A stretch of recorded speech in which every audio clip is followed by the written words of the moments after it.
Nations League and also in them say cost din match there about the ever cost you know Tony Abwano or the Bray Montana the Tony Boko award win na nyame adom now so come on see me na bibia be fine. Yeah, me Judy. Yeah. Yes. Also a very strong person. Also the Biamika. Yes. The Biamika. Yes. Da Mr. Pai day na daddy free mono. Ultimate view program na answer na catch there. Ona mun say Sejo, oh you very strong. Yeah. Oh you very strong. So the power nyesa. Oh. Remember what Egypt them crowd. Yeah. And for pressure mre wow. Okay? Yeah. One of the brave between the you pressure through so. But be anywhere a bonus out. Okay. Because scaff. When na pressure, but my pressure no false. Come on. One of the brave already woman niaji. Okay. Warrior one ya dey na between free. Hwe ne ba ku bi ho. Na ka say we nko anti. Me da me nyankopon ase wo pa. Matias pressure free wo so. Matias pa. Na they aka no fa me nyankopon. Maybe 60 years so we look young. Pressure me more aging them. And then our secret no dia tuja. Then see the bia anko focus say you am fedua na. But that's down us. Then now do secret no dia tuja. Dia ba ku be hu. Na mo ni nyi o wiase. Matias dia ka me nyakopo. Okay? Matias. Yes. Yenje the Odebri anope. Walinti safu to yesu na ejina ne ahensama ekoso anko focus into ko Facebook Kesben Sports so kona na watimi ahye na afi bibia enso atimi akoso kama Kesben TV na afi Kesben Radio 93.3 so djumedie no eno enso live intera ma no nsam no yen sha se free box na obi enso ne about next year eno enso ebetimi abase between Anthony Joshua AJ and Tyson Fury or British affair and obi enso ehwe na ena no pay Anthony Joshua AJ enso na Sky Sports our twenkoma de oka enso ene se about no there why Wallensen on a Tyson Fury talk no enso ebetimi akos ne or can emphatically say enya Tyson Fury and the heavyweight contest obi on na ko a chisi nipa kro no ne hu ehu ye pa also on so many great fighters are come and Tyson Fury no obi as a extraordinary scientist about no there on enso betimi hwenim o sansom e dey tato as Tyson Fury ko wa ko ache bet 12 years and why professional boxing to also timi hanging gloves na for no so e man kodane kwan so mo enso mekuntu we niema AJ enso atimi aka e de afan Tyson Fury ho na eno Tyson Fury ni nua tome enso sparring kakra na je say agro say Kesben Sports on Facebook and Kesben televisions no na say I'm the Gypsy King ono another for man ni nua tome atimi man left hooker eno enso timi kan mfiye pa ono enso toughness ni na agro and Tyson Fury no odia omo enso edit video no enso atimi edit abeto abonten ye free box na yen trust yen koso kan ye koso ka Obeka Radi Jaidi Esperance ejina mo na so pa na 2000 na mo bomoden ban ani nyina mo jeje Champions League no na abante hu no TVs no account bi ono boy ama Tunisia for enso etimi Nations Cup eno enso etimi course in 2004 say wodin fie aduana enum na the other two say the coach and watimi afa no person bomoden na Okochi club omo enso the English Premier League in 20 and sama Radi Jaidi enso etimi edi ababonten na Thiago Alcantara enso and abamni for etimi ama the days of nina nesa 2 games and a UEFA Nations League no ono enso etimi abon wabra Spain and Germany ebo draw otimi ebobi and afa 4-0 omo enso share enrich no ono enso timi fisha ya say okwa bamni for so ya omo ama Thiago Alcantara some days of ono enso enfan restance and teammate no ono mo enso etimi regroup na the vice president of Inter Milan Javier Zanetti ono enso a former footballer ono enso akasa was at no point no mo ka say Inter Milan wo mo enso epemesi central for and abibia na tie boy stem na ka se Messi Interfonia bra omo enso airport so ka na pen our Kesben TV so Kesben Sports on Facebook na for Kesben Radio 93.3 senya no kweda so omo ekoso Messi akan enfama Inter Milan ye be say na Lautaro Martinez latest and say and us ninan speculations officially enya ade ankomotwe ekoso Inter Milan any Barca any nkomobia on Lautaro Martinez say Lautaro nya ade Inter for any Barca Pakistan and akoda no mpo etim adwane Barca omo enso club no eno Ellen Braut Haaland able 2 goals Emma Norway bra eche Northern Ireland extra 5-1 na the second goal was just a goal no for year pa na after the game we said Bema na Premier League no that makes me about so footballer there won't me enka say derby mean me enko be that's so about ball for now I happy our Dortmund Germany ono enso ebonenso in future on team and really outside that you bet me be say I can any of the Premier League clubs and enso our England I'm Samuel Eto'o on Messi about ball or say Messi any but interview the famous say my son Samuel Eto'o best the Barca and penny for sale also more players eka Messi because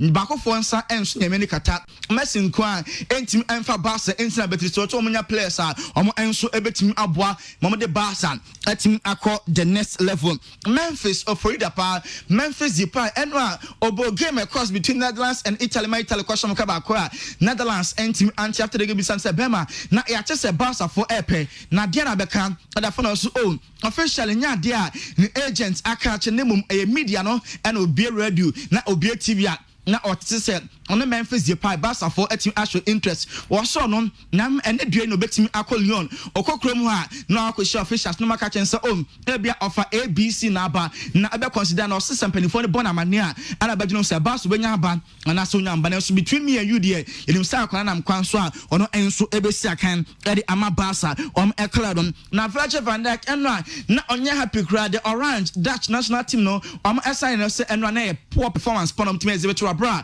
Italy question kaba kwa enso team ante na Stan Colimon a former striker Liverpool no so na nya brepa o se Liverpool dia no mu ye onye so sure say anto play be a some team return Premier League no eno enso ebe den pa o so anya de last year nyina no bia enso eto say Chelsea town motor Manchester Fortress some team ato na enso Liverpool for kwa de anya de apart from Shimakas no that is some team as any play bia no and Stan Colimon so some try na amo etime sane planya sa de be den pass Liverpool for enso Premier League tight defense no enso ebetimi ajamana ye na ose player Liverpool for here the likes of Antoine Griezmann level ni bi na ose Liverpool for timi consign mutim no ono enso match stronger Manchester Sergio Reguilon United for us na make na Sergio Reguilon left back Madrid no Cologne was Sevilla UEFA Nations League no impress ye pa Sevilla Europa League no so team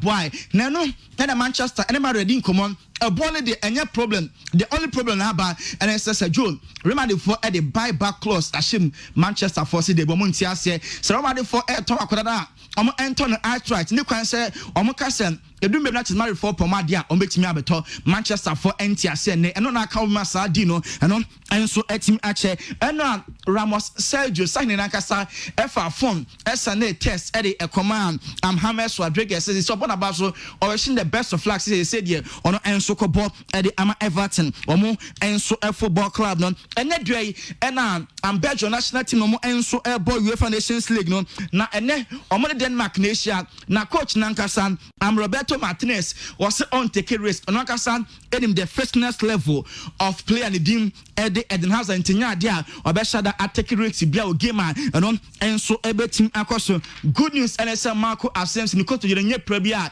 ano edin years antinye pra eno enso betima na tenafie enso team ache na wo Budapest ho on the 24th of September and Super Cup no betim across Liverpool mo Champions League and Sevilla omo agi Super Cup and I said Europa League ni ebe shafu Super Cup and no betim across na Sevilla ticket allocation only 3,000 omo sam and so etimi akanya say because of COVID nya dia aye full capacity no betim ama fans netimi akọ enti social distance management ticket omo Sevilla only 3,000 and let's go for the first in so team echo training na Sergio 27 players no more and so team echo one man na enye fedia grown Manchester for officially enra achi edibeto so wabra zebra Manchester Ninjas no omo third kit na team about Sergio we official and then Manchester for team up ma say omo third jersey enie na fans ni ko social media and the Chelsea for fans any be buy almost so person twa kwam na so bra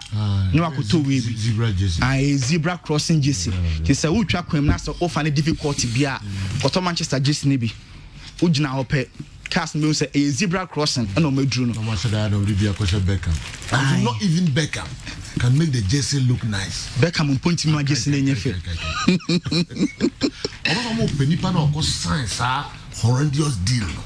Hi. Or won't change the back of science. Aye, busa ne nsem ba ko bi. Sergio na Edward Mendy Monsaka na view. US official announcement about goalkeeper. 80 million. And it's Sikaya to say mo etua. For the first time black man ever that post mama Chelsea. Yeah. Aye. So, okay. But I better say Kepa ne uja funi na. Sergio obeso hu do better. T Newton ene. So, okay. T Newton ene. All right. Also Kasmana but when they. All right. That is a goalkeeper on all television. So yes, Mendy. Yeah. Okay, and Tony, Mami found here, and then I was going to answer my question. Very simple question. But later I will check you. Now a hard dream. Say, mean to me my answer. Go answer. A big critic, some baby. Said you out to Masio. Na Miki Waha, no beer or Hantino. Nick cannot mean to me, Tony. Menontiza. Nke piefri. Jebulukugua. Kejabitum. Asu we piefri biwa batodo de. Eh, Matuase. Medasi pa. Matuase. Medasi. Kwa mi ayesu. Ati say Jemre kutu o Ozai. Ozi Jemre kutu. Me na min ma request be mti no mkan. One ke piefri na lo dia. Alaji. Jemre kutu ere. Jemre kutu yare. Okay. E ba na ni pa na funu. Ma funu muzi do. Mo de ntwuma. Ntwuma na ayi white mu refini di na ye de ayeso. Mo afun ekon ana. Enye kan wasa as a uniform of powder bi sa. E kan you know ene wo chirimre kuku. Jemre kuku so dey. Chirimre kuku no so ye esie ankankan ahohore no. Ai dey. Esie. Ko kurasiam. Esie. Ena chirimre kuku no ye wen kanka na kanka mo papa anaso mo nana. Wono woda esie na se. Nti de ma wo ye kesere na esie no.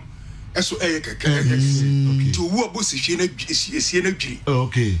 Okay. The see no eswa. See no say na tie na kan dore ni sa nti chireme kukuri da ase e wo mo mema no wo ye kase a na sie so ye kase. Okay. So owu a ni sie na dwi Na alaju no patches eh. Why patches eh? Baby je o patches eh. O patches eh. What na say do kan me chira. What no guys say me kan one no. Media Jemre kuku na me kan esie gangan why you dey. Chireme kuku. No be say Mickey why dey be na yi say Jemre kuku fa eno dey me nya no minim. Ena me be kasa kwa me Jemre kuku. Enti me say dey ya wo ha we chire mu bia tinti Jemre kuku na o chire mu no. Ena bo bi da sia o ye yi na ye kese no. Why say enkanka. Omo na pani de ma wo ye kese no. Na isi so ye kese. Wu a ne si na dwiri. Esi no. Info se chireme kuku wo me si dwiri. Alaje da se pa. Enti Jemre kuku no e betimi dey a describe di pa. Sejo man. Sejo man fan so ha. Okay. All right. Toaso. Na o se Jemre kutu do. Ena ha ne mi ne. Eso mo afro no. Busuma fura kase eh. Indi no se betimi kase no so no kwa me ni ti ne Jemre kutu. Gina aye do na. Sejo Kwamiki akima gina si boni nti na se bi twaso no. Who twaso na wo start na nim se wo ko boni mu. Na se bi na boni mu. Indi Jemre kuku fata no. Ena Jemre kutu so fata no. Yego. Wo chem na nim se chem boni. Ye na yeso no. Entuma. Okay. Kwa me nyambo atina. Ko fa ntuma no bi obode wa bro. Na dey fa dem tiri mu ni na. O se eyi ne ye kese a na eyi ne anwa ne so ye kese.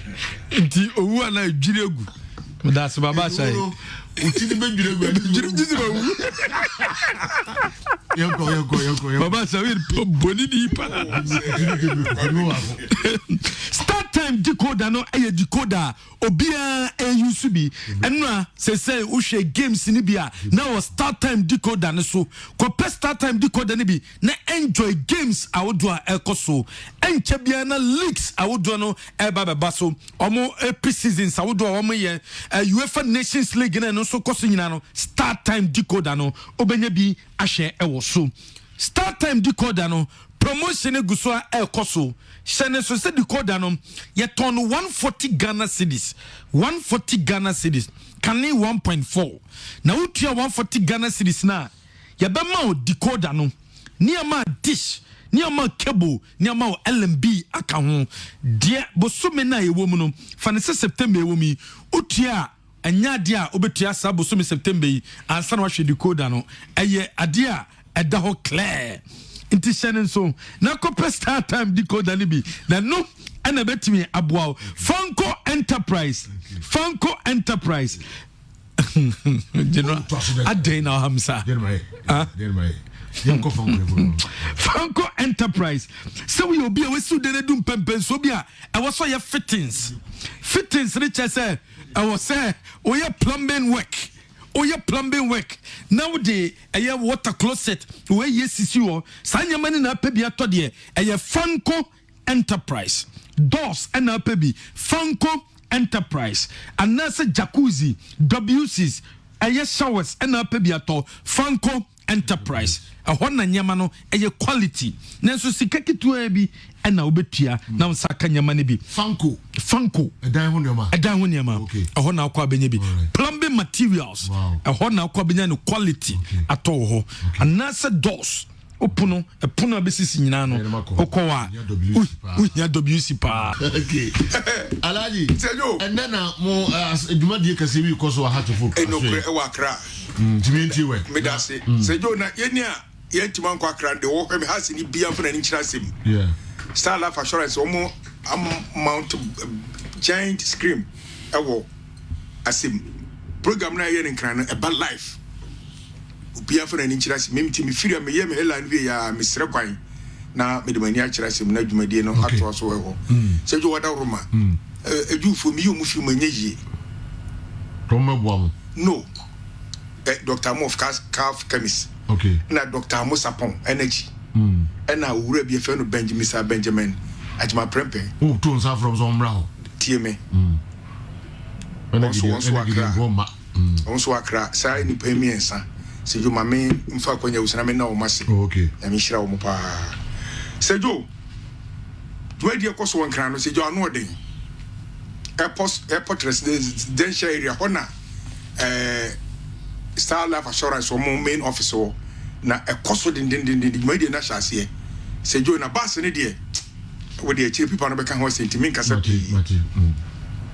sejo wose we Pierre Kona bedie la Côte d'Ivoire people no bi mo wa yibinie wose la Bessoir du club du Accra la seconde la cité représentation du Africa décentralisation Soma sauté moi de encore des clubs du Ghana la Kinfesa de la Dwarfs amputé c'est do Pierre Kona bedi ese hwehwe mo wa ye ne se wo se wotiti se Ghana Football Association enche bi omo de hie bi beba se wo a wo ba se efe be di first se ka mo na be kwa represent Ghana nti se wo 2020 2020 ewura mu asa ne ya late ni no has bas the first bas bia teams in bas bia Ghana has bako Africa na Lagos City so akọ only Lagos City ne bako in Lagos City na say the ball pa dia mun ko bida this is the bus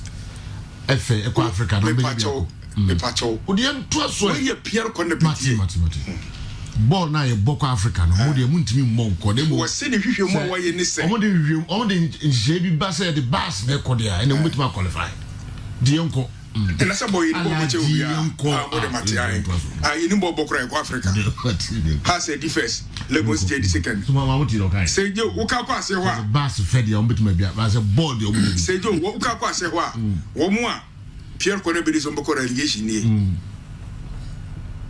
Club du Ghana bus mboko relegation I say apompo ho na wewe according to people no and Abusia Drafts and a team no money din ne mema no body na man kwa kwachi Kiveza I want the week rasi pass e wo dey tutu ni na hono and na e kono say people no kase yo who the treasure Club du Ghana bus yo mo ko relegation say jo na Pierre Kona be die koi kwasem say jo we see referee du Ghana comment t'appeler de Vieira, de Koumassi, Osotemois, de la Comois, Ogete, Le Monde, Le Soir Petit, de François Dougana. C'est le bon tout qu'on expressé le vieux mois Wayne. Voici refri sinon Morgan Hanoma to refri bidding. Ça refri c'est fait une VR. Il dit pas non. On m'a qu'à faire une VR. C'est FIFA croit faire VR maï non. Ana Européen c'est femme maï. Ça refri de organe ha. Na wonu VR wonu mu dada. O ka kwa se ho se. Has any wow stars. 90th minute. Kona has taker. Na flag ni just dey papa na VR ni ho. Adan we say bobo na fa line na chisi. Nti referee for no gan ha friend VR. Nti VR be bagan na idea. Ene na chese je fo motwa nkontoma manato. Eyimu no. Sejo u ka kwa se ne back of far. Referee si no o mkoko so ko fa form so ma je free ni sem. From any referee. Any referee. Any papa be yedi. Any papa be enti. The colors uti. Se wa mo kaladi. Quoi? Mate. Ouais, la proca. Voici la besoin du club d'Accra, la Fiteba, sur le col la soie à Poulata, au Tokori, oui, ça va à Plevou, Vissation, au Toutouye, au Jeudi. According to la proca aussi, c'est Joe, Has, mon lanche base fait fou. Voici y a des yens, mon y les guinémas supporters. Mon y les guinémas supporters. Ça ne peut pas nous casser Joe. De Mdichato, Abrié. Voici San Pedro d'Abidjan, de la Côte d'Ivoire d'Ivoire, célébration de jubilation, Somokwa, Domaté, éliminé du club du Ghana, Aboutouye, Conco là-bas, monsieur. C'est yo, tu m'as dit, frère, San Pedro.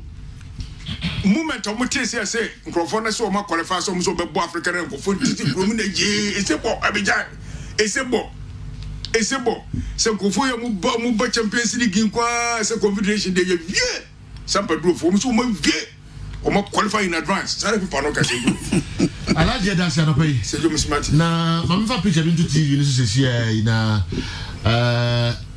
Andy Kem any Newton I'm sorry pay on so mo kompa mo hwe untie voice mo amu di echi o radio so no titru pam to untie voice. Well, as a team I think it's not easy to play with new guys, you know, but I think the new guys are also prepared to play, and I think tomorrow they are going to help us. Well, I think we lost so many points that we don't deserve to lose, you know. But it's part of football. We try to work hard. We try to gain more points. But football is always the same. Sometimes you don't get what you want. But I think we have to. 0244263902 Monfambrana Yancho credit Cecilia 20 cities na for good phone so yeba Cecilia Andy Kem and Newton Latte atras yeba kakra bi na fe Andy and Newton nomtinsi from kakra okatache Arafat Nail Arafat live at Miami. Live at Miami. Okay. Obin Augustine say best sports no size Kesben. I'm a very big fan of Andy Kem. Can I please get his number?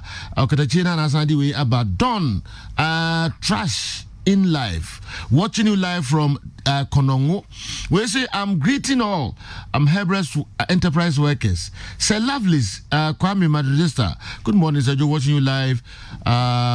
Watching your show live inside Denyase Catholic Senior High School, Puano. Okay, Daniel Ejiri Terrier, good morning, boss. Any transfer news at Manchester United? Osai Frank, fantastic work. May God bless you all. Timothy Taylor, good morning, Sergio. Watching you live from Chicago.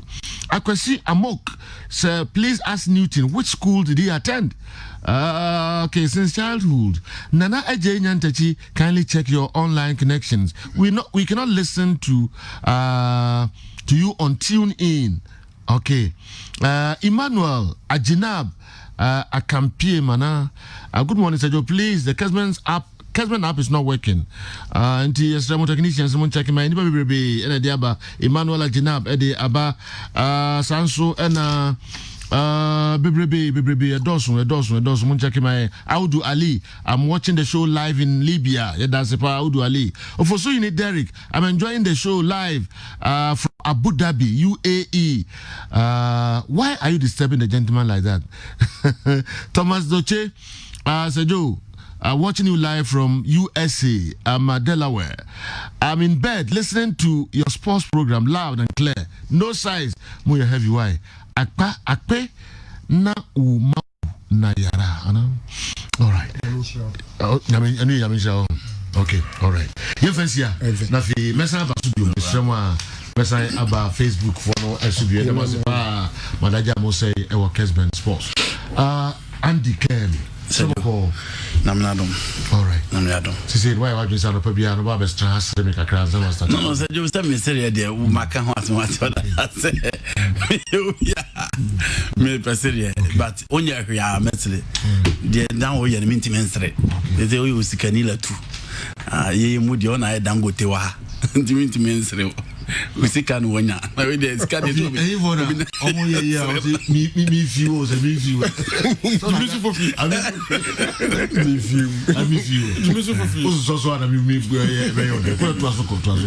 Okay, so you now you perceive on the people to be a good sugar. So Tony Meyer ready there. One crop for no more the headlines be biaba. Okay. For missing Greenwood and NFL Foden. Omujuma dia omukodi or camp of the Trail Lions. Young guys coming through the ranks. National team in Nkoyi and England for believe we say after some semi-final for the World Cup for the first time in 28 years. Now I'm check UEFA League of Nations. I'm to me bodu the semi-finals and going through the ranks. Players need be one. Ebi money into almost the young guys or will take over from those guys. Number more opportunity to Mason Greenwood, a sensational performance for Manchester United. Phil Foden in big games will be I expect Pep Guardiola best starting no man that opportunity and it'll be a share game against Madrid who say he flourished in that particular game, especially when Pep Guardiola decided to go in for a narrow formation. Now said you game on mobile against Iceland. Will be any Iceland near more mind in their football after their project. So check on in the 2018 World Cup. Argentina struggle and that is the national team. The last time we share England in the 2016 Omugu England and Mase Passa and Koyan Farmomo. They met Portugal and Timmy and Shomo. It take only France in the Timmy Shomo by 5-2 in the 2016 European Championship course went no more against England. This particular weekend England is to me try out go to nil. Into England him say at least that would do and that performance are no even with Wayne Rooney, the rise of Harry Kane, want me and far more. These young guys said to me, their mom, their project gradually will flourish. And I said, Joe News Bar say, these young guys are confirmed about me no at their bar a year or more camp. And said, you headlines now, people in their bar is headlines. Stupid boys, we are. You idiots. And express you idiots. Stupid boys. Dump and dumper. It could be a dumper. So you on crop for them.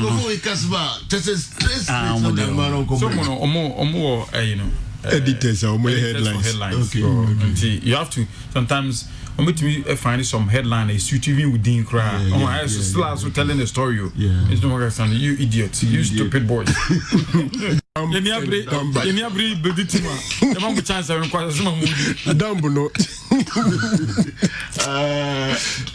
Okay, yeah, trust. Sejo, you can't be a dumb. Is that real? You saw the crowd. Reckless. What you sorry because you saw travel. No, to tell. We do attempt of a dumber. We do attempt. Never quit dumb. Never quit dumb. I couldn't get it. Dumber the 10. For the number. So you check it after Graham Paul come at Ray Lucas at the World Cup or buy no. Omuka said the full pool returns home. Headlines on demand. The full pool returns home. Into England, that is the headlines on the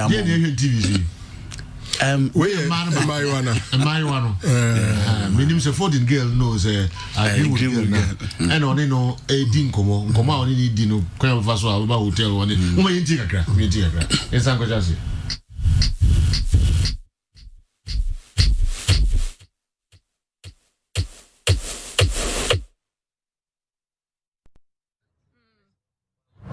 Depends what you want. Said depends what do you want. That again? What was you saying? What's the plan? What's the plan? It's not the plan. Depends what you want. Said depends what do you want. We can come to the hotel, but I don't know how you're gonna sneak us in. What are you coming to the hotel for? What do you think? What does you want? Yeah, what do you think, bro? En överpartiet? Ja. Have you got a mate? How? What? Your friend? Tajo, and see, an only idea see a young guys taking over from the big guys. Shebebi or Modiasha said, dear free Manchester United, so we have highly disappointed in Mason Greenwood. And okay, the progression now. And until Man United, a choir no more person or Mokofa Jidan Sancho, no, in as much as he can, so Tajo, they fail with the kind of quality and the consistency. Our but the Manchester United this season, or Mobeto Mobaska. And Tajo, yenya young guys in England almost shall Bibri ba ko no man na omo kasa we na model no we na model 18-year-old okay but 18 years abuchi go 18-year-old 20-year-old omanyina almost 16 after 16 onyina Yeah, come on. As a more ya DBC yesterday. Let more ya now before the Mason Greenwood no more how many years? No more age mate. Yeah. So for the crowd over. So just a age mate. Yeah. About they said 14 20 years. And now we 18 years. I'm on size I know. So you over here crowd inexperience omunya experience in tini achi omu. Ebe na mpanyimfo na ye bi ba mpanyimfo no experience in tino. Yanchi omu. Uko national team camper. Ekwan nkrofo fa so de ma sneaky. Ekohye omu rume ya o experience ayenchi no. Enkura bi experience omu ni tini achi omu. Nyese omu na ayebone. And the the ma assembly say these are two young guys omu nyina omu left-footed players. Born the other mom so mama obi anim so omu boy, but they come from a country you was several players a bit examples be so omu he say the hype around. I remember Rooney Diano was the white Pele. Yehu Michael Owen there, yehu Jack Rodwell there, yehu Jack Wilshere there, yehu Theophilus Wakoto there. You bet me a series of examples. Players omu the hype no more omu the GDN show omu nya that GDN so omu be take over from the next for the next generation. But say Joe, hype no be koso sa na ndi Carol Maida. Hype never costs na Theophilus Wakoto Maida. And sa kind of performance they started so well. She Rashford, for example, she said the Rashford started here for the English national team and check his performance today. And she said the Tiana. It will say even with the big guys, unya performance and she said the Tiana. But how was not here part of that construction and per the level at what media man any performance unya with that platform at Manchester United, you expect Rashford to be at the top. But unfortunately, why middle class and the performance no intimate show said there was a player I will not be added that bite to the English national team. And no nema Abranti Fed for the Greenwood Massem no said you I story I deja will be a can wasem. And yes, per their age, they are allowed to do these things, but a platform where they are more, are they going to live up to that particular billing and performance? The because what was so on be saying your chance I a part of the English free Iceland, yeah, don't come ball or and don't coach you more. Yeah. Serious. So England team no, omu base Iceland, omu we match in the crown. They were still there waiting. Say number one the match. No. They had the coronavirus protocols no break here. Some you know they campo mo. And ni kwa so for ba. And the girls no buy and test you me ni baby free buy. Me when meet me but I'm have a patch Such a video and yeah at your passing Greenwood especially or so sorry or so down. nti yentu aso Sergio Kawaka organizes sex party. Delali organizes sex party, and Sergio after the sex party, where is Delali? Obia Kura Refino. Obia Nkani Biu. He started the season so well. And no Obia himself obey me at take over. And one of the key players in the Tottenham Hotspur team obey me at YBB the award Tottenham team no. But at the point, you are losing the position in the setup. And over Jose Mourinho team about for next season. It is so clear. Say it's not going to be part of the first 11 for next season. And after those search parties for the two players, what has been the progression of the two players? And no, and I'm a Greenwood. And your branch your friend for 40 say, "Say young guys almost so I did you almost so your pamper or your hyper so mo be take you over no." Say Joe, you never be in England. I'm far more. I don't think any of these players is closer to Jack Wilshere. We mu talent in New Jack Wilshere, or you're far better than them in terms of the technical abilities and the full skill set. But when Timmy and Livu have to get bail and the injuries in better than him, say and also I'm one. But say you, as young guys, they must adhere to the protocols and the rules and regulations that will come. I'm betting the show say England will be on betting me here in the next Euro. England will be on betting me here in the 2022. These are the boys they feel they have to rely on them and on betting among results in that particular tournament. But per what they are doing, so more to us said you there was no way England betting me out to us any results and I Kitwa be in Italy. When you show say chair actually on news. Na ade o nyina and I'm sure we can be what is so special about say your chicken baby? We are 20-year-old. Enya the papa there, okay? Nya there obi a be encourage obi a nyem bia. But any news say 20-year-old about national team, 18-year-old about national team on board top flight soccer. Isike ball munsem. And omo camp na Emma Abesra omo. Now the argument is that Emma Abesra omo obi ampon timi establishes omo no mother. Yeah. But who you say COVID-19 protocol nti omo ma hoho awurema ba hotel wa any kwase omo ba. Ye chiwa na aye news. This boy so mo Manchester United, Manchester City. Music am better nobody. I'm on Chama season and then I'm go this guy. Oh, wow, go tintiri. Ade we to last. Sergio, me news stamina. Say me news stamina. Okay. And I'm say but you no one can say you stamina. One can say even if you owe your footballer. It's not a day to game or match day. And how about game we I feel I'm prepared for another game of Mokobo. But it happens. No, nobody is saying this. But it's so common. So common. Oh, there you are just Sergio, Minka say near common. And I say being see that. They make and say they are young talent. Baby o masha say dear friends say suban so omo de to aso sa. How? That is it. Okay. Asema American no. But at the point they would definitely have girlfriends. They would definitely have girlfriends. And she said so Obo Manchester, Obo Man City, Obo England national team. Andy, I beg to differ. Omo nyen kwada bio. Fred, you are still not getting me. What I say? At the end of the month, so more girlfriends and also more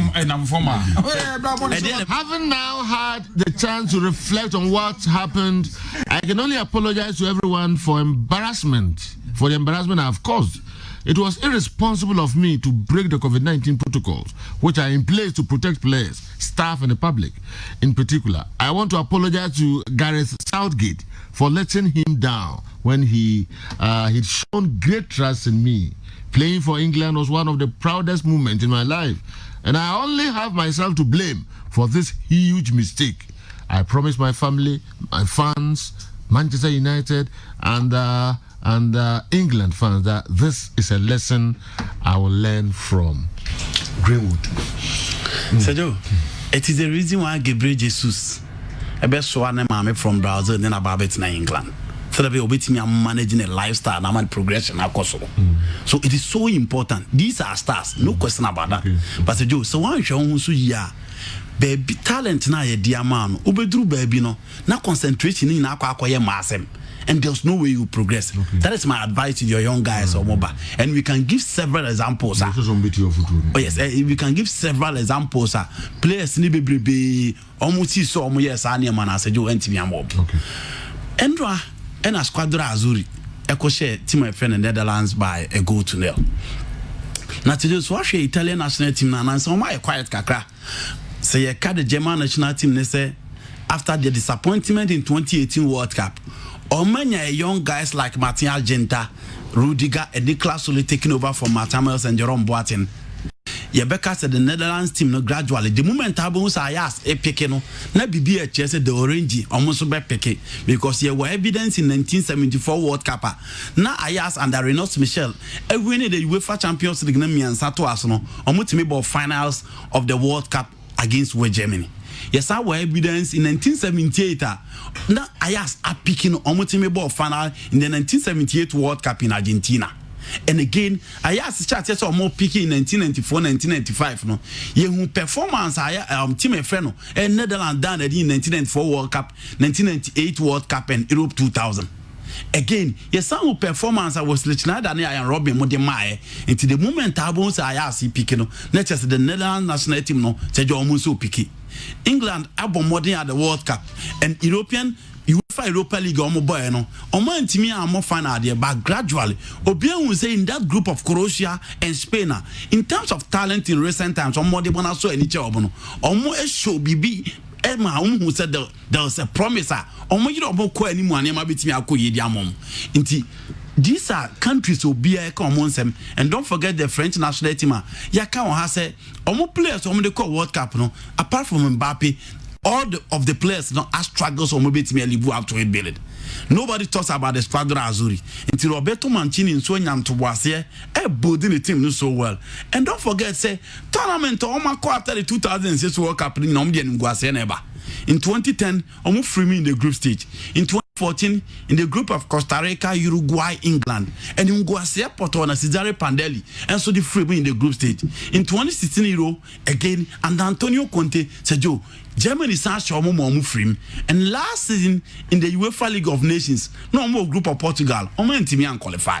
But say Joe, Oman to Boasia team na, Omoba against the original social players are Netherlands national team near Sambo and at the level of consistency what omo line up now you don't expect them say omo best omo kwa no best dominate o maka because all share Netherlands national team now in their midfield down omo dey matching the Italians no omo Abrante Fen Marderon of Atalanta omo Frankie de Jong of Barcelona omo Donny van der Beek of Ajax and omo Gigi Barnadium and Quincy Promise in the 4-2-3-1 omo lining up and omo de bono we money omo Ranti and omo Gina midfield as against Jorginho, Nicolo Barella and then Abrante Fen Lucatori we mo ye 3 midfield as a Joe omo mo show consistency because Italian midfield, no, it is Adam Marco Barretti, Franco Sensi, Nicola Barella, and then Jorginho. The Roberto Mancini, Ecoswa, Essano.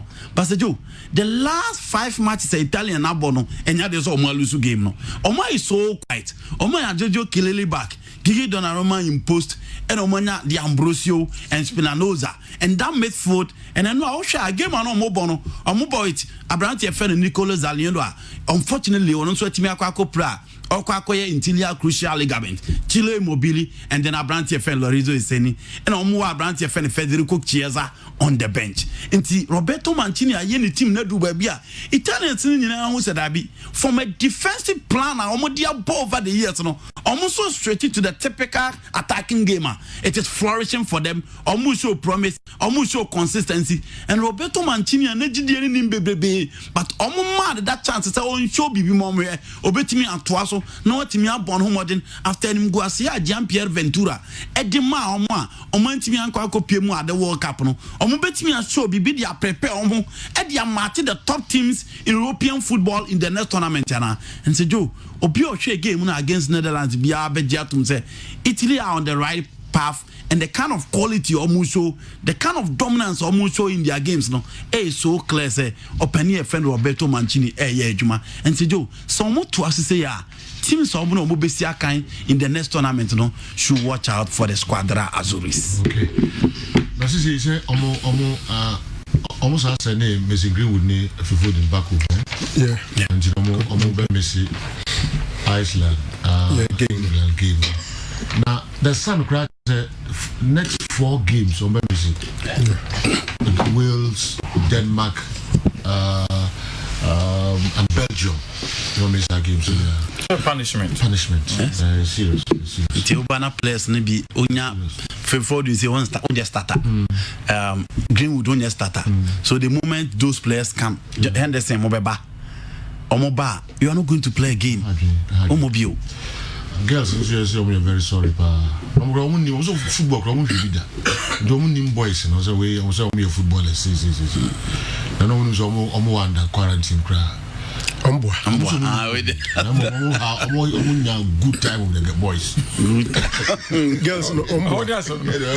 Sergio, have video now. The video no, you can from girls in the end. Many boys in Casano. Girls no na baku a video again a bra wooding command or recording. And this videotape was leaked by them. And the Oma Chibi almost says, "Tis the model. Why famous already? Because a new in manka, why in a very home at this time? Ubi a granty or munka. Until oh, yek or din commonana, the colleague no, and an Indiano, and so video no. Into one leaking in there to the press. I don't know me a call on the two speaker. I don't call the two speaker. And the video. Yes, I'm finding almost 1,300 pounds. Will be one arbiter England for an hard arbiter. I'm friend Icelandic krona. 250,000. Basland, so we are now Koho. Me, yes. I didn't know. Been called out. No, Southland, no. Nipanu Summer. The country. Almost a man a dozen. I never report to Brad. I mean, so what would I opinion? Basically, would they? Only so part of this. Another Simon, wasn't another one you tell. Until natural would not be waiting. Oh, sir. What would you do? Local source now. Ex-president, President John Mama, Wakansim G. Not buying a bad power.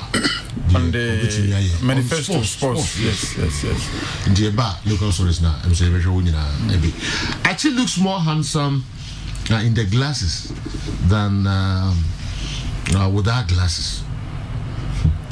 Obana Bema. Who's it? Obana Bema. Wow, what done for Bibia, Nana Johnny. So, catch them. Nana Johnny then one. Okay, you. So I see more handsome. I guess I looks handsome. It doesn't come see where I'm here, but some more handsome. Doesn't mean I'm more feather than the worker. You don't know him. Sir. Marigata. Sergio. And design. Oh, Sergio. And I know the end of me. And Leno, Eto Casembi say Hazard and Messi and Ronaldo mo fall into one bracket. And Pandit are holding in power. But maybe Simu de Mihuni say Eto Pesoch say had Hazard gone through all the processes that Messi and Ronaldo go through now. A B and A Gabo Mudiaka home. Sergio, Saoka Soba can Ronaldo and Messi asema. Why Jenny Betuniako or numbers in almost figures and almost starts so now. But Kase talent comparison there, but be almost starting on football, the revolution they've gone through as a player. Or Messi started on China or Chime Ray inside the Kakaka Crabbe started a sports the force 9. Oshe Ronaldo at Manchester United, very tricky out wide on him dribbling or shooting from range, and we'll go through the processes across Real Madrid, ABC, Juventus.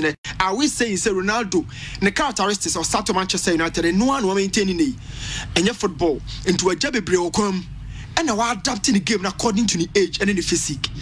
And then you can say the process of every single player. Messi will go through the same process. Name will say, Joe, so what started these two players, or Manchester Pana, no one but free kicks.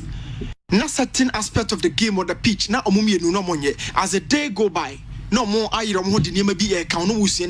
they've been very obsessed with goal scoring and into more penalties.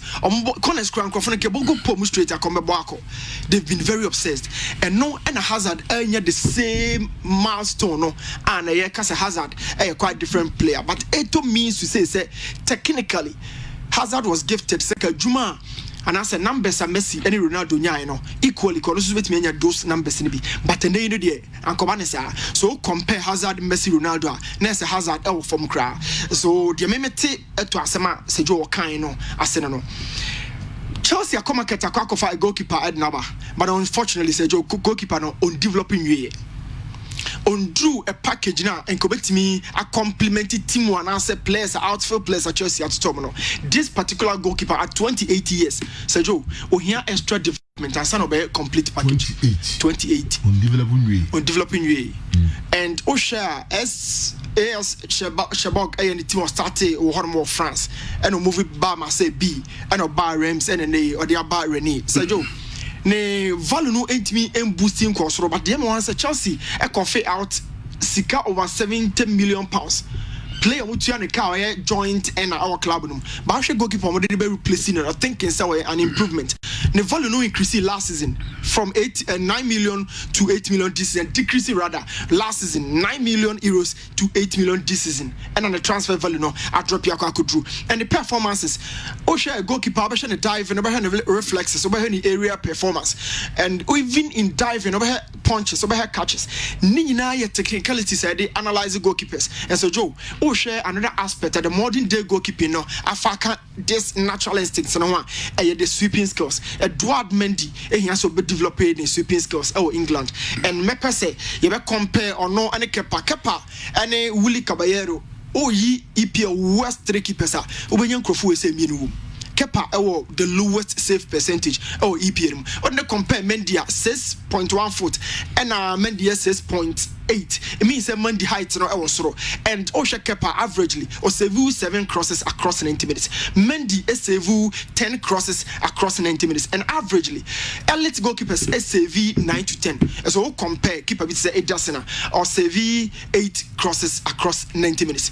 Similarly, Alisson is proud of him for wearing the spectacles the guy at Edum donated yesterday. It means he values and appreciates his listeners. Please get us the guy's contact. We want to buy from him. Thanks for your promotions. Ness Osei Kwatin Yeji Matthias Hospital and it's also good so much observe because go send a message munya we impose no na obi di check and to be honest with you why me dad was sending message na say anope nkro ma hwe me glass ni na mahunu tu ni na aka metimi ahye but me say obi na nantidi we abeche me I have to appreciate it na me shema who said na the buy no entina I know that so shema kama hu me dia na aka metimi ahye but nyame request because no nantidi ba had beche me entina ma shene and it's a very good observation for me. Yeah, that's it. Yeji Matthias Hospital our nurses ne mo ho ni na tattooing the body is nothing to the white, but as soon as Greenwood tattooed his body after the season, I was shocked. Currently, Netherlands, Portugal and France have some fine and talented lads, but they hardly hype them. English media will hype anything theirs, even if it's poor. Is the reason for all these. On the other hand, I can't blame them much because orgasm there. Now we all see the impact of orgasm. Salah Maxima and a day we have Salah didn't answer orgasm commanding why I didn't answer say but say orgasm no TV and no watch my Salah orgasm as order who say buy and orgasm there okay okay area young boy. Okay, Salah and so again. Baba Musa, Cologne, Germany. Say Star Life Assurance deal is done and dusted. Kudos to the Heart of Oak management. But VAR in Ghana football, by bringing VAR to Ghana means they are putting Asante Kotoko fans' lives in danger. Imagine Heart of Oak leading 1-0 at Baba Yara with a Kotoko last-minute equalizer just for a VAR to disallow the goal. Aside the number of cardiac arrests happen, they will also ban the Baba Yara stadium because Kotoko fans are predictable. Say no to VAR as anti-Kotoko fans. Baba Musa, Cologne, Germany. There also the Abba, no. Maria Makati, the friend chato, other messages. So poor decision by the young lads on the back of the opportunity their national team gave them, or their nation gave them. But the insult from the media is a tad harsh, or they don't know the proverb. Obajun sogu unanswa. Okay. Okay. And also no. In come cover commercial ka krabia bo mbre no ko. An ka be so wura ba bi ka. Oh. Can be 2 minutes we saw something quickly. You see, first of all, papers no headlines no the buy no. The two perspective of the English press. Yeka boys are this season England for boom super Mason Greenwood one person or Magic super, but when he messed up. Now translated by Krum Hazia. Imagine, say a Ghanaian newspaper na BB short days about a Ghanaian player or something. I think say that is journalism. Nipa no ya straight away so and I'm happy how Gareth Southgate handle case I'm tempted to feel that in private he will speak to them because I don't know a bonnet de ba nyi bibi bia my exercise, discretion, well, and inexperience and all that. I think that these two talents, England phone to me, they can't kill this talent. Okay. So I even suspect that they could get them some psychologists behind closed doors. Timson and Yama Bebrace is a way MPR, and I even handlers nani who are they may cover it up. And I'm hoping that they will handle it very well because Phil Foden from his exploit from U20 World Cup near Deno or one of the guys in England for him. This will not kill them. They will work around them and they will get back. Sergio now be Bisase Man U signings. Already United is still met Makase and Crow from Moya for Kakra. My dream say Jadon Sancho Diano. So Mubeya Munya straight away because they are still hanging around it. Aya complex Kakra. United is still on the market for a left back, a centre back and a centre forward. In fact, leg back no two players no more once Real Madrid Abrante and Regalion. And Abrante or Dynamo Kiev or Mufreno, Michaelenko. These are the two boys. But it looks like Regaleon or DNA Drenimu. He's the main target. Madrid for the closest been a Shima, a slew, a Inikakra, but he's likely. But Utie, Ole Gunnar Solskjaer, left back no pay by Nigidisa. In the worst case scenario, he can let it go. And that is what is happening. Now, Becca Zimbiwa say Liverpool. In Premier League, Nigeria defend the heading. Na in recent times so more magia defending they are no more say almost some big signings be edika mu teams no Michel the Chelsea Man U any City enti and they call him say Liverpool are marquee signing big signing and come with him they will struggle and I think so we can to the American so okay tennis for no so kakra bi efa Djokovic and the fans no a door super we are suffering oh big following omusia omo attack Clara is Clara yeah Laura Clark yeah ma na ko ball tennis no ball no minimum omo attacking social media serious almost so dramatize aye Basila and Huntono, our downward team hotel or doctors for the tournament now. I know so this is no tournament and was number tournament.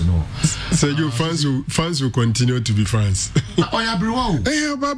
So boy, we do say, wow, what is it? No. Ball and more kakra. A ball when I'm crossing the city. Now, ball minimum. The bottom line is that the Omuntia say a born minimum one top from Kwan Ujinawa still and random Makwan so Mupamano. The age, the Orcasman television, I mean the age. Obabrewa, Nako, tennis court, name more ball and more cheer. And I said, one number be our soon team, Asun team, and our pantines, Oberia Bra. Almost, Bruma, Meno. Nebau, I'm saying 2008 and bicycle accident. Bicycle accident and the baby, your friend George Okowe. Fans and say, join anybody. And they are my favorite. World number one. Novak Djokovic. They say Djokovic are catching fans. Yeah, he's one them. Respect the at the end of the day, it's not the woman who sacked the guy. It be so threatening on my phone so officiating officials and so, but they were only applying the rules. May sure that tournament organizers in the crowd they will not be happy. Said the world number one will leave the US Open in this manner. But that is Brian Ra. Oh yeah. So Tim Kelly over that day. That's a big boys number. Federal Nadal so amba. Nadal. You say affected with me right. But when so much say my fans insurance. To cost baby an insurance package no initially mo now so say my insurance to fans no. To cost be baby ono ano. You mo buy say month ending. French Open no which me akọ Italian Open no kra no which me psychologically which me anko affects no which me anko go 10,000 pounds in this kabia there be any scammer no the any scammer and the scammer lose you know so drew round of 16 yeah 250,000 yeah and this kaketu go via then you cash so no dey nyehu sama no $250,000 cause you cash on atomo level no betwene ham na issue no hala ka issue no like say ojuna ma menu mienu de ye betwene skana na ranking is ani ma no obi sin na ka space wanya na obi anka don so ba bia na ba ana mpeka upeka na o kaza druzu na ka na be rest studio everybody dey be studio wa fan to ho se do bia upeka okay na rozu be o me no kakrai Osman and Vodio Sadio me you say dia me pepper iska do you know ska se ska de wanya bi na wo e wo pe dia who's me dia no would be me kanye no mo mi lampu sapado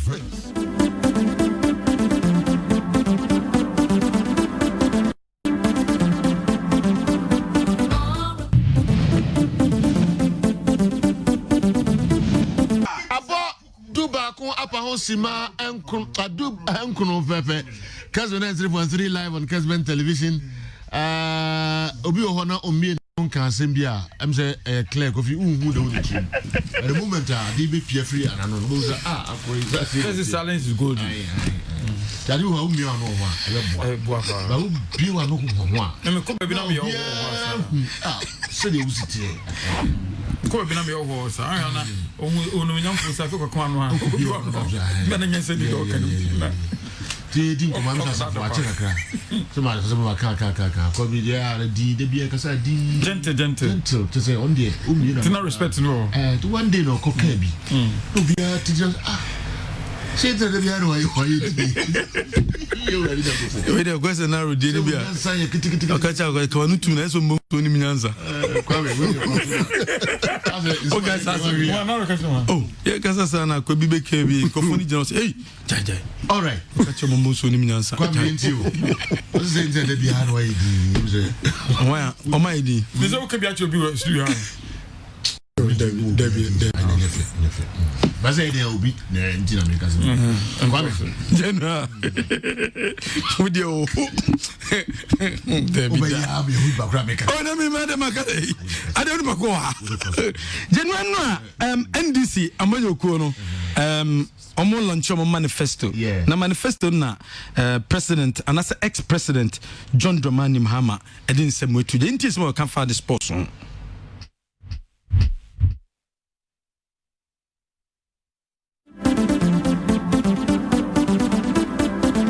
And tax relief regimes to motivate private sponsorship and promotion of sports. We'll promote and provide funding for the lesser-known indigenous sports. We'll ensure the successful hosting and organization of the 13th Africa Games to be hosted in Ghana in September 2023.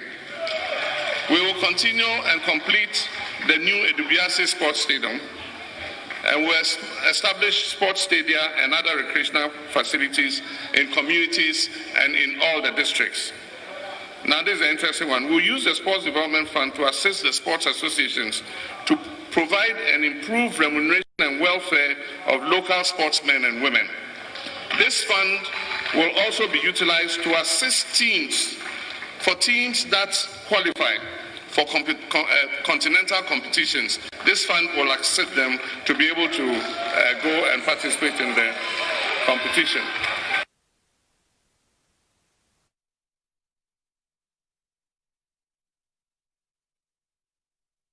Semwa odi tuja John Mahama di tuja edefa eye manifesto no fa sports ho se kwambi o mefa so teams so mekọ Africa ne nyeme nyina no o cheche mu so ede mayen obekọ yenko sefu from January yenko Kumasi Asante Kotoko boboko no enso asoye Kumasi Asante Kotoko na ne amponsa wode eye ne management structure ede akwa board no na our finance manager, administrative manager, commercial manager and a communication director, finance manager, administrative manager, commercial manager and a communication director. We any shisha why we see operations ni sa nyama nyoma ni nyina no. She say when eba a structure mu a enhye da embambi nti eno de odi ato ntwen asat now Jumedie no finance manager no wo mu di ni di akwa board no pending board no approval wo mu di ni di akwa board no pending board no approval administrative manager there wo mu awie bibia fein and obe sign no contract sanso na commercial manager so wo mu di akwa board no se wo mu hwe ni mu se board no be giatum and communication director no and so de wo mu di akwa board no wo chim edema board no se abrantia ye friend no aye David Obin ono aye personal assistant to the CEO. Personal assistant to the CEO. And no any portfolio. And I say, Jumedia Shenensa and so and no. What's the sabre? What they took Kumasi Asante Koroko board name send me nimi one more year kwan betima akwame offer so a obetime nyi obi obabuana kotoko players o musia kan no wo metimi aton bi amanone na players ni bi so obetime market o muye no eno so mo hwe nim so metime nya eye obi afi amanone na obedi se dwumadie no ede ama Kumasi Asante Kotoko now board na giatum se enam COVID-19 na eba ni no sikasem akwa problem sponsorship on sensem no akwa problem and each board member etia 300,000 Ghana cedis 300,000 Ghana cedis and a board member bia etia said the biometim na mana na amponsa no wetimi edition ni dwumedie ase ede aboa Kumasi Asante Kotoko and when she share da ede emma ayo Kumasi Asante Kotoko bobuko no board the next meeting no and other portfolio and other management members no wo metima kopie mu na omunso wo metimi agiatum ede amomo board no ayen share da to say each say finance manager administrative manager general the budget the nyeme bia the controversy bia no the nyeme bia bia shouldn't be more than 20,000 Ghana cedis per month 20,000 Ghana cedis per month and then shishia wo metimi aye ediato ediama Kumasi Asante Kotoko bobuko no general yanko nsemfo from yanko Ashgood aswe ya Mohammed Thursday, yeah, Mohammed Baye, Ashgood player, on be conclude deal no. I'm an etima joining a Ashgood. I'm an ababisia kind of momo. And then I'm some Thomas Dia edituja says Sabre team no crisis being what a war Ashgood a team no Thomas Dia. I catch them say yes. See us. Nti BBNC Musa. Oh, mo team no nyoma na debo. Nti mummy ahwe say Musa be hu nipa foforo bia ono so bobo because sa na mo se makati ko Eric omunyina ho nti de mwadwene eye mo no nya nti sa ana football so yan guarantee mani pa ba ko de oni da no so se bia ono obeye bibi no e bia na nyankopon so de ade so ana so obi say hey usupeja Ashgood inti bia this the timer in the background so ma AP inti players no more no I think say yeah okay so senya dem you worried crime management they are worried say players no e fit team no mu enso eko we nya worry I respect them but nya worry say omoko nya the contract as one work no oko because I think say ono na de no ho na ni gi ho a yese obo but we ase de obi a kokko nanim ntime say me kwosoro sisi ya men twen say obetwema ba from nti wo the right no ya no I think say eni bia osuso shebre nti mumye nya o mopemu mo also be Jatu Crew team because James Ghana I must say about the best OD midfielder in the country. James be Jatu Crew team man. Me ba cha me kasa akra no man respecting me players no. There be me buy James more and starting me match that. Nti do born or starting board no I think say me so me best. Nti bia me so me introduce na ma enkofo hu say hey Tony so na bom me sexy. Nti football is like that. Sama Thomas Dia edi tuja edi afa ice go team no general yen consent from a yen ko Dreams FC kakra yen for Dreams FC and say one year major sign is already no one sign Joseph Isol amadi tuja say echina enchebia no one mess so do new player and ya ben ya minu shadow administrative manager and you bisa say place identity na Dreams and omoko kotoko and has ediomechi na so na Dreams was say nyema bi no me right intra and I make say to attract player in general no NM football no and yes ska play a role yes but yes apart from ska no I was say utumi sell good idea and vision Emma player no for you to attract a player because eban ska sema so nim say kotoko ni house of folk they are more endowed than Dreams FC so mo see omo puso mo say ombetua but we are able to get players that we are able to compete with them for the best players because yes we are your competitive advantage obia wo dia or good in omo dia na bia iska yes you dia no your project are sell to players to attract them into even though me nka say iska any administrative manager de ma Bobo Kwefen Dreams FC ono so dia tuja game changer woma asemon ye na odro safo sibosro se sabre nsem okeka ye ede efa GFA Executive Council sikasem no wom gidi se etweye enunti wa masem no sombra no mbehia game changer se ofidi ni nkraman sika na munya no I'm say the president is not happy. Okay. Game changer penyo dan onye happy kranti. Oma semon sombra na emeye mu chichimu enso emfamo mo. Comment you. Senko bi kasa no ankasa ye ethics committee na friend. And there be say GF no de omo ye and a game changer omo na. For any game changer. Game changer ne omo ta campaign team omo ta echi market bar be president no. Sa you know more display you more brabiaso but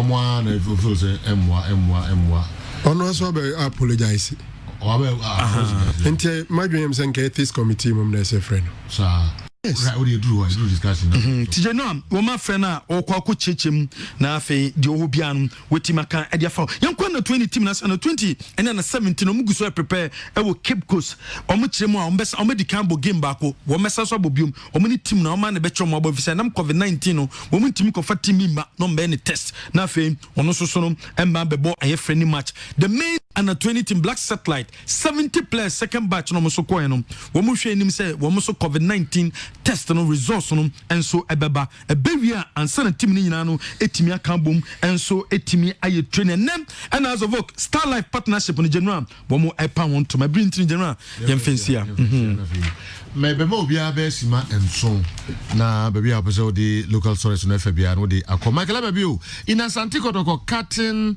their 85th birthday cake. When Asante Kotoko cut their 85th birthday cake, only 2 board members were wearing nose mask. Why? Yesterday was exactly 1 month Nana Yamponsa was appointed, and I must say he has done well in this short term. He will talk within the week and will announce a sponsorship deal for the club. In 6 months' time, Kumasi Asante Kotoko will get $2 million in sponsorship deals. Some old sponsors are being upgraded and also virtually new ones through the Nayao Amponsa. I can confidently say that Moses Mchibrefu, PJ Moses, will be part of the new Asante Kotoko management. VAR in Ghana football will be in 10 years' time. But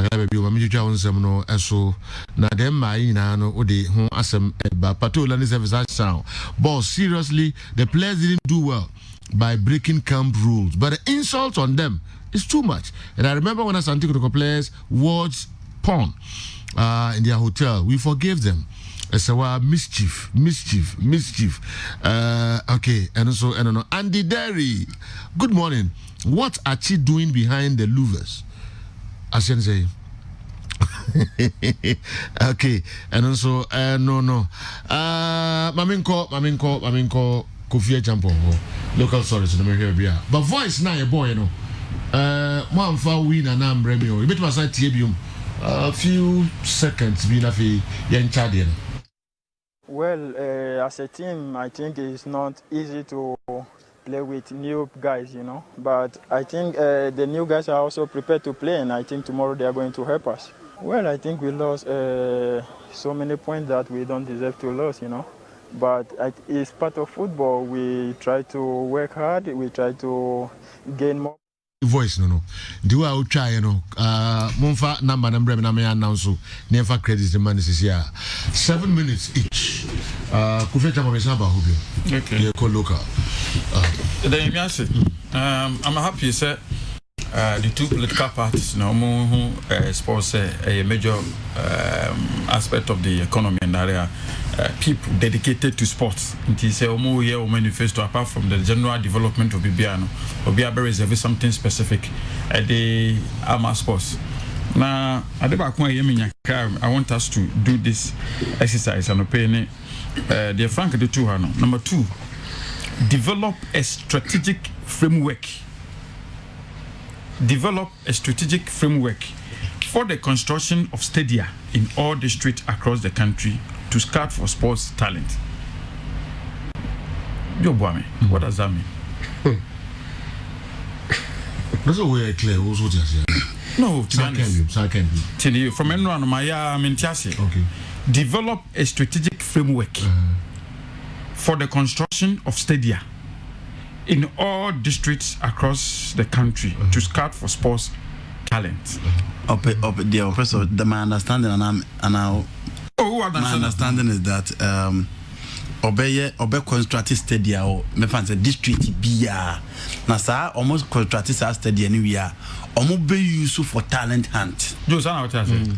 But me tell say also obey design framework B. Framework B. So for construction of stadia. Yeah. So here the promise is the development of the strategic framework. And not the construction of the stadium or the leading to the construction. No, Mr. I didn't say until your boss. What's saying? So I don't know how to say. Now, must this be a promise or a manifesto? Develops a framework out of the BC stadium. Framework, this is stadium. It is stadium or district, but this be a manifesto. It's a basic stadium or district. We will construct stadium or stadia at all districts. Straightforward. Yes. So obviously stadium or district. We will construct stadia or stadium depending on how person can or the district. Straightforward. But see, develop framework for the construction. So the promise here is the development of the framework. Will lead to I think I will qualify. No, that's the mean. That's the mean. How's that the meaning? That's the meaning.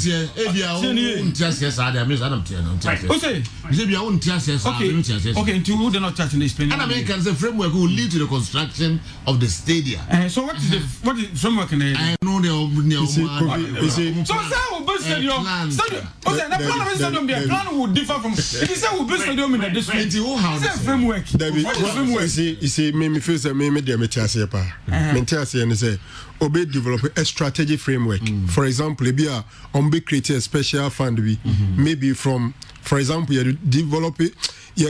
My strategic framework say be a district assembly common funds certain percentage certain percentage should go into maybe development of sports infrastructure. Near pay means this then ya kasa amount no district biano NCC. Okay, so we'll construct stadium across the district from a specially set out fund.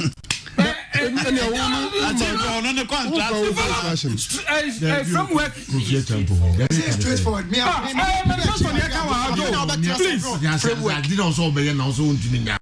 No, my thinking is say stadium never seen in the all district. I think that with the communication exploits of NDC Penny for His Excellency, a former president, Professor Nana Jane, stadium never see what district. Neka is very simple.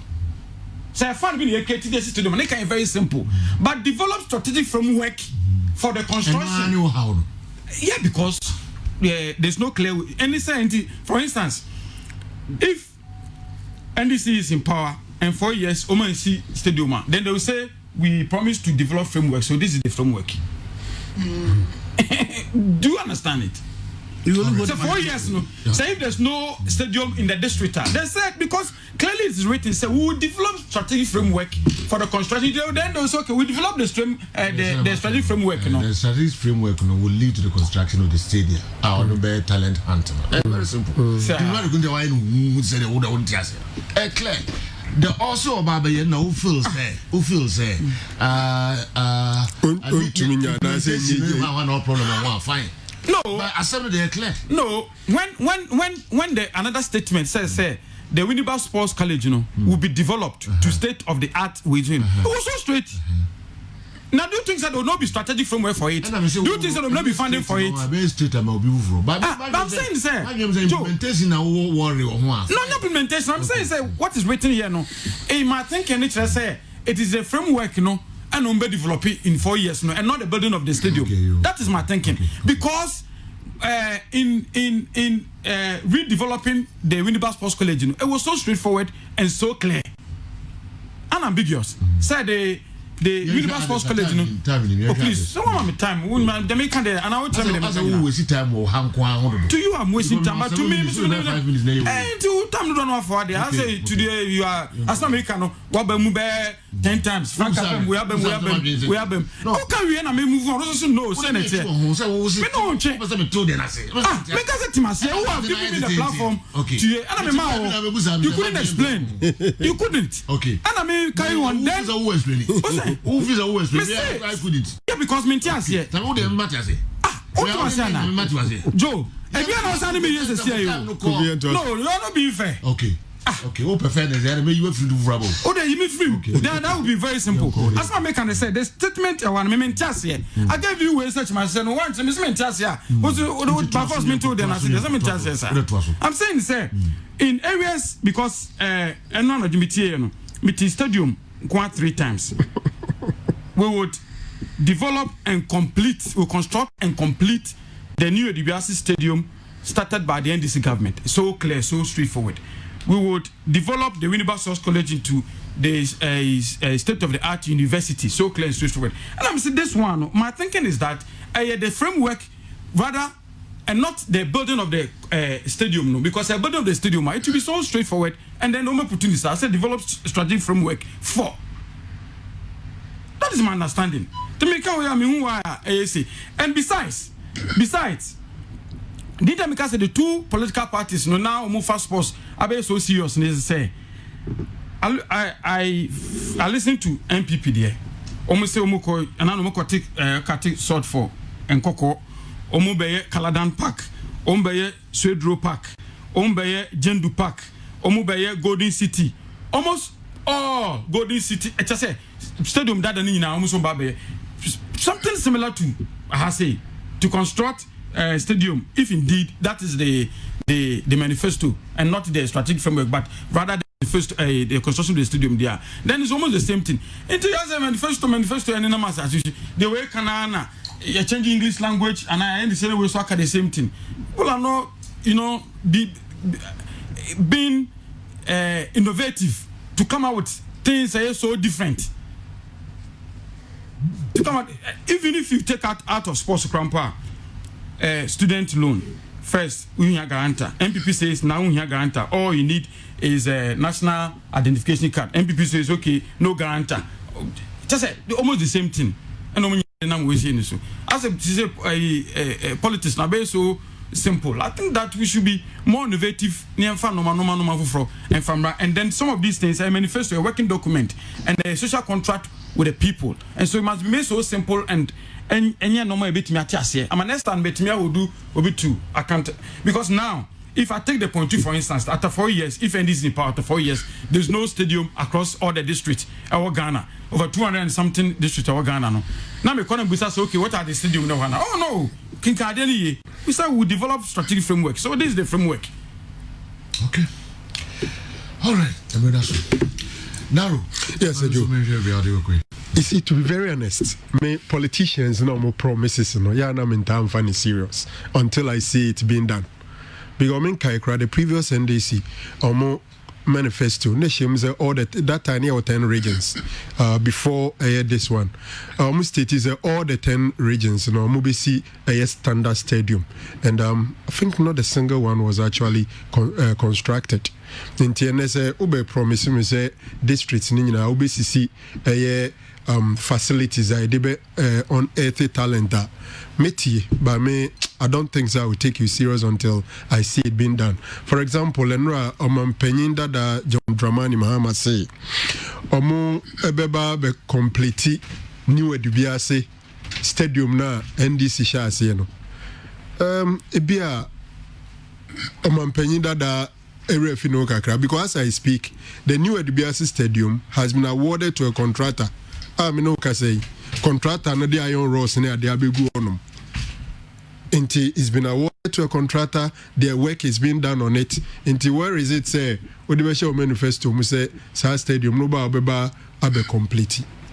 Meanwhile the thing has been awarded to a contractor muguso ye adwuma no. Inti omo promises ne dey say jo edu ba bi ekroma ankasa na em say boshe no hihya na ja ufema na akoba de obetumi no aye they want to me no. Now what we'll leave it as such. But a window be or more creative. Yeah. Oh. It is a one stadium now. The statement is quite ambiguous. No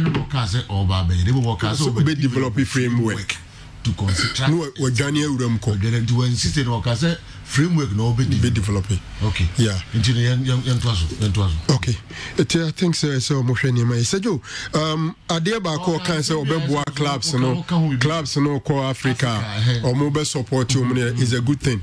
And the idea eta e wo ho no mo ye but the official into clubs no be ko Africa na say so pacho say lobby uni mo bi wa ban mo betime di wani ma lobby but if indeed it is omuji ebeyemra ebeshem se ene Ghana bobuku ukwa akosi o minor name ewo club competition mu aban bebo I think it's something a laudable so because there are other countries say teams in Africa omusu GDA say to say the national team Africa na ye omu advertise the country no in the same way the clubs in some way somehow also advertise the country. So in other places either say the state na club no ewum no and as a nation no etimeboa. So it's something me feel say a laudable say nyame on adom number power would expect that it to be implemented and then the support to be formal. So jo Mathieu Miki any a lot about the Kotokonie Koso Honum. Waka finance manager, administrative manager, commercial manager, communications director, personal assistant to the CEO. Niama mi no pe bako your question. Who pays the personal assistant to the chief executive officer? Is it a club or the CEO? I'm sure it's something maybe later you better answer. Special assistant to the chief executive officer. If you ask me, I think that then it should be borne by the chief executive officer, but not the club. Because our administrative manager, if you have all the office staff and you are working as a chief executive officer and you need a special assistant or communications, everything, what do you need a personal assistant for? If it becomes necessary, then you would have to take care of it. That is my candid opinion. And I make us say, Sergio, Sergio, sometimes as media, Sewunya ina wo advice ana ofutuno. Eso mani ba o de to abonten. Study be ya say the wo kan mpanyfo fees e beboa no mu you don't wait for them to make in quotes mistake in your answer no abe criticize it. So for me if it is something they are considering, my candid opinion is that the chief executive officer doesn't need a special assistant who will be paid by the club. Looking at other offices and offices are around, you have communications director, you have commercial manager no omo bi ombeko akope advert ni sika beba ni sane manema no or finance officer or administrative manager. The administrative manager does a lot. Apart from that no secretary for ni ade nyina ewo honum. So in my opinion, you see so what dream be so the special assistant beba Otherwise, I say any private thing. But no, you see, I did back where I say, got a companion for 20 years. I brief. I am paying for move for to these positions. No, Sika or Mobejie or market to ya, and no Musika, and no benefits. Because when you're careful, so to ya, Ebia, we see you say, who to administrative manager say, who to commercial manager say, then technical head, coach, any playing body, and so say, so crowd you say, any means so many saying, then a beast one may be a COVID season, one man raises sufficient funds to sustain the whole thing. Don't forget that the headline sponsor of Asante Kotoko, it has 60,000 cedis a month as we speak. MTN. So Moshe. Appointments, no, and no music asem no, and so ye could raise wage bill ni be kakraka. Board for ne bia yes, will be say 3 billion emra and 300,000 Ghana cedis emra. How long can it sustain the club? Bet my year say be a what ma kwani mo 6 months. After 6 months, no, SSCO who generate enough funds to pay players, staff, and your good self. They can't pay them forever. Into so much omo esusu niema so kakra sejo now house of football no yes asema omnistar life se kwa me miki amfa nka huntina ma o lo kan o bosu kakra you see sejo has ya amount for treat you much e wo mbas nsem ho but the nay has enya bas me menye so much interest say why dia say ownership my interest is that players and officials of House of Folk ever travel with the basa the standard no quality and well insured in case of any accident, and this is a big brand. Osha bas na nkasa kra ne betwam sesi a sebo ye kotokoni kra no asi utra say to ade a unya hu bas we say ba ubepagya uti no ahwebiem. So for me, I'm not so much interested say omune Star Life for na partnership and omude bus name omuso omunyusu. They would have to be traveling in a very comfortable bus. Newspaper no we number 1. That be say we are number 1. Lagos City is the end and the but they say do na the Nibia. Say enya fe. Ana say ni paint the cry to a boom. You see, it's an upgrade on the previous ones. It's an upgrade for us. Yes. But football club bus in Ghana. Oh yes, and the Baba Shabe can again. You know the bus needs yeah, but cry chawi. We better by house the NBA preno. Heart for the idea to come dear call ye. Now one I invite you. Now you Batia Baba Shabetina, how why you painted a cry to a boom. Good morning, sir. I believe the role of the personal assistant to be worth it going forward, looking at the magnitude of work at the CEO's office. We have actually seen the work he's doing even before his unveiling. Lawyer Dumako Kwale Accra and the day we Abba. Maybe 5 minutes. No problem, Sergio. 5 minutes. Yes, Sergio. Hey, Charlie, are the politicians don't watch more? Message is Nana. Yeah, so who's a message is Nana? Easy. Because I'm making kind. I didn't bet than the politics were. But Sergio, from you, no be family. No, we live in this sports and the political world never move. And that's it. Well, okay, after where is the promise coming from? Not the politicians. Serious. But okay. So you have to ask. Who's from you? You know how the lawyer yeah, I know. Tell you, I have a difficult thing. Omo manifesto no. Yeah. Your park no omo dia dane omo DCC dino. Any stores no bianca ho asem. Man, tell the politicians no bianca ho asem. Your park no omo di nyina dane stores and omo CCR and nobody is talking about it. So Joe, first of all, it has bars. Okay. What makes that statement clear to you, Joe? Just suppose it to will continue and complete the new Edubiasi Stadium. So what happens to the various sporting facilities ongoing, which they even claim they've not seen? And now this vague one, develop a strategic framework when a stadium each for every district had been promised in 2012 manifesto. He intentionally left it vague, created a window as you finally concluded, Kwame Usudonko. Who's for 2 and 3? No, say the politician the BR say people no more the ban in ye chank ye crew than California. But almost the bassa, almost treachery be can't enu net 4 years no more say cancer for be a creative window. Every politician find a way to create window. So those windows are normal. Okay. So they on the have to full bus. Me come man na me bus in because me who series of buses social media enquiry na hu bus no nti na me pese me hu bus no and clearly I get closer na me hu bus no me hu say no correct. One, the public ridicule na stop obi nkoka say hard for ba obi kopia has bus okra na this picture na 2 TV so my the first time say omo pia has bus and then we dey to and then that way oh ache Said you hatch. No, they 2 TVs. Mom, the 2 TVs. Okay. And has bars the baby nature to 2. Omo ba match this one high bars the bar and said as a Franco can. They need to be in the rainbow colors. El baby or mobile could be a said a bear will be. Said this is Hearts of Folk, and when they identify the team Hearts of Folk, players they be comfortable. They have the right frame of mind. Normal Koboma, fully conditioned, and they'll be well prepared. On what the Bakusiakan.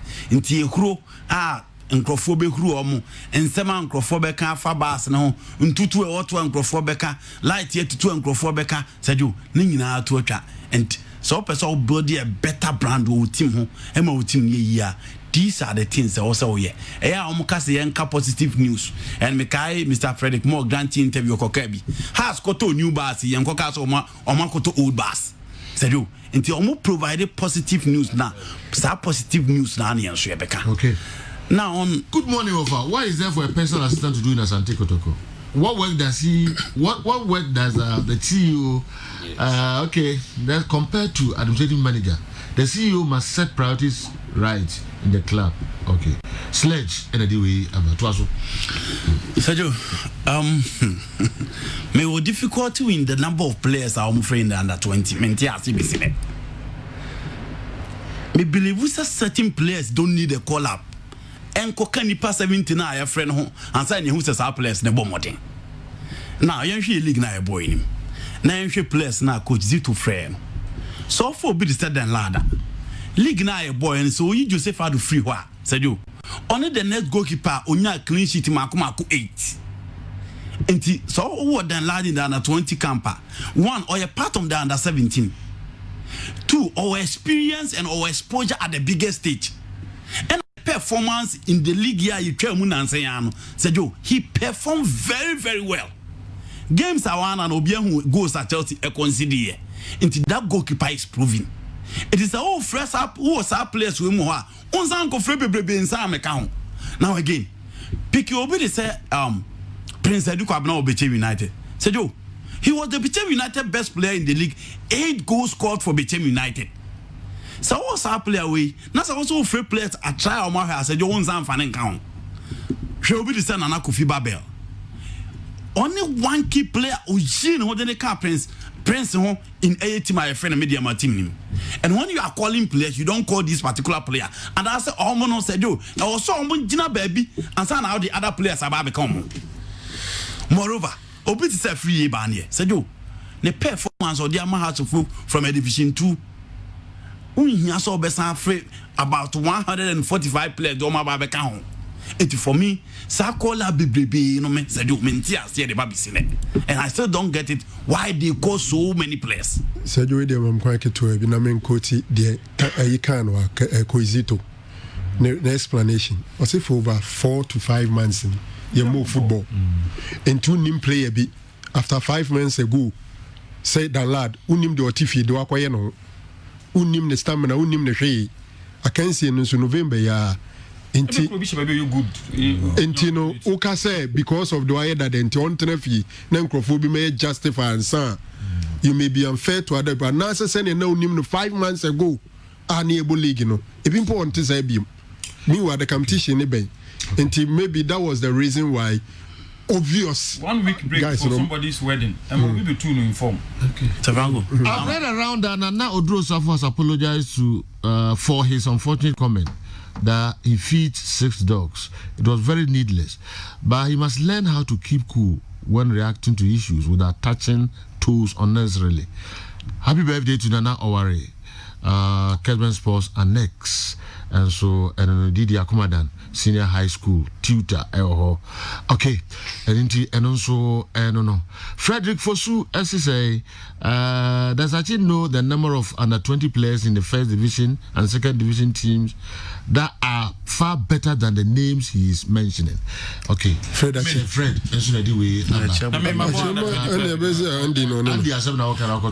Sergio, I'm talking about proving players. In the blast, I have free players, I have free players, 500. But this is under 20. Actually, you're free under 17 listed by, and I'm free players more than 30.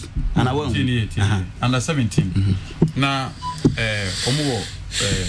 squad to Ghana. Under 17, how many of them number Omobo even Division 1 as I say. But under 20 no. Area is so open. But many Premier League player under 20, under Division 1 under 20, Division 2 about 20. So it's give opportunity to all players from Ghana. There's nothing wrong. So yeah, there. So for our prove. No, I'm talking about proving players. Now I'm so you prove again. There's nothing wrong. Is how me proving under 20. But there's nothing wrong. I'm saying that these are players. Obiabo Beche United.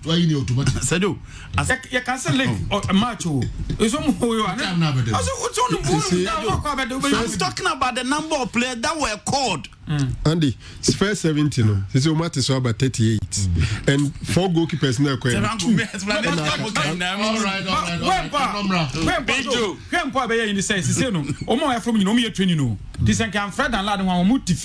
about 2 weeks to 1 month. Now you lose that training session. If you go, you take part in the training. Naro is asking a question that deserves an answer. One thing about Naro is that there is no mischief in his analysis, and you can feel a question is being asked for an answer. Difference a woman no. Upon me to ask him as you. Question you are clear now. No, okay. My question is, special assistant, who pays him? And he thinks it's a legitimate question. And they don't dump us together. 10 sporting facilities were promised, and one in every region. You are a journalist. Must tell us, are they happening or not? It's also dangerous for journalists not to address issues on the table, but just dump everybody together. Politicians are not the same. Not the same.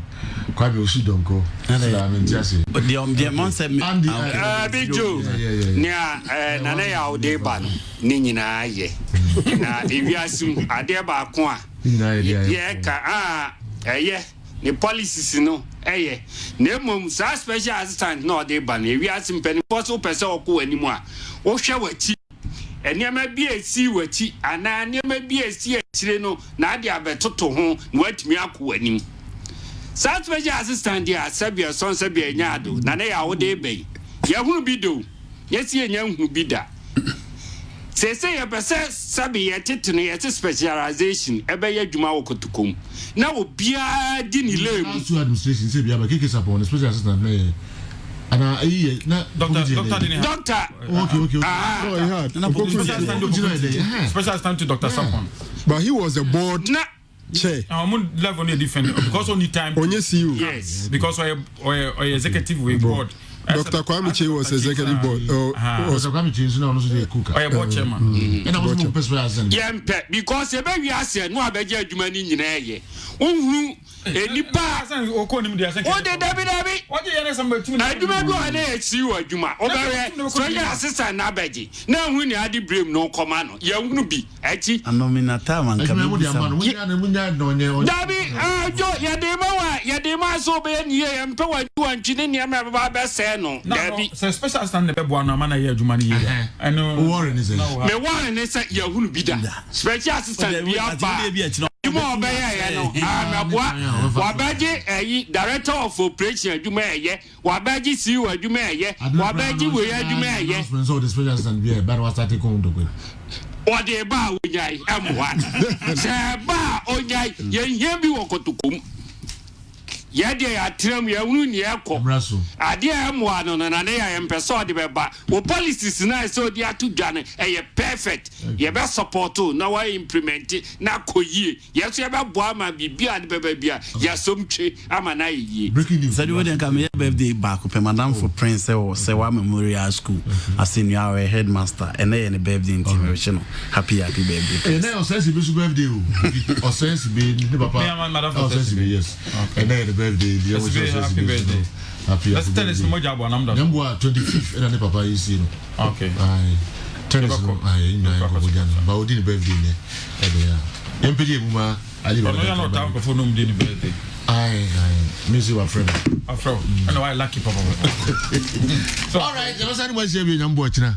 If I ali baba dan kambari. Oh, the winner no here 0552 877118 0552 877118 one na picture of the day and a voice no with me winning and the o credit me bros is here Richard Apoku Boateng Ronaldo ya dasipa USA Virginia dasipa for sponsoring this segment.